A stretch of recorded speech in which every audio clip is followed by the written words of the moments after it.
Il existe une chose étrange dans les relations humaines.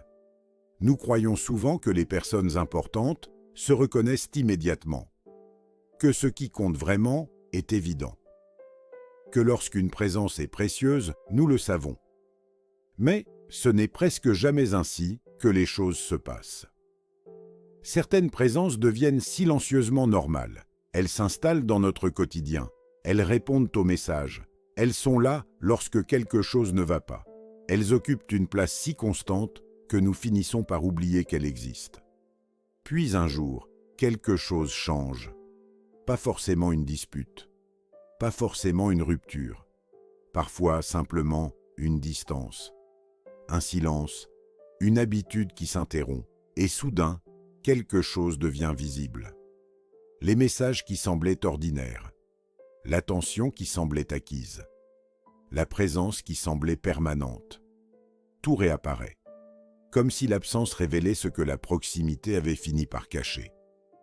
Certaines personnes reviennent ainsi dans nos pensées, pas immédiatement, des semaines plus tard, des mois plus tard, parfois des années plus tard, sans prévenir, sans raison apparente, comme si quelque chose refusait complètement de disparaître. Alors, une première confusion apparaît.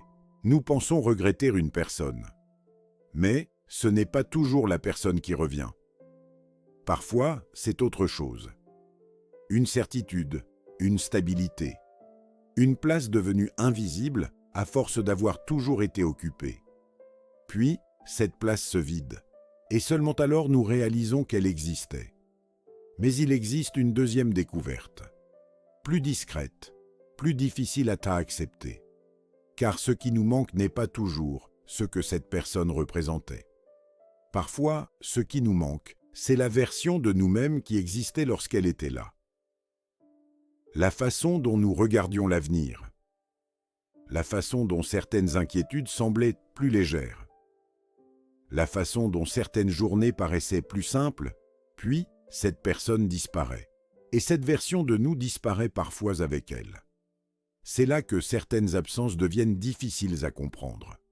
Nous cherchons la personne, mais quelque chose de plus profond semble manquer. Une époque, un sentiment, une manière d'exister. Et beaucoup passent à côté de cette réalité. Ils pensent être attachés à quelqu'un, alors qu'ils sont parfois attachés à ce qui existait autour de cette personne. À ce qu'elle rendait possible, à ce qu'elle rendait silencieux, à ce qu'elle faisait disparaître. Certaines absences ne prennent pas une personne, elles emportent un monde entier. Et lorsque ce monde disparaît, nous passons parfois des années à croire que nous cherchons quelqu'un, alors que nous cherchons en réalité une version de nous-mêmes. Une version qui ne savait pas encore qu'elle était en train de disparaître.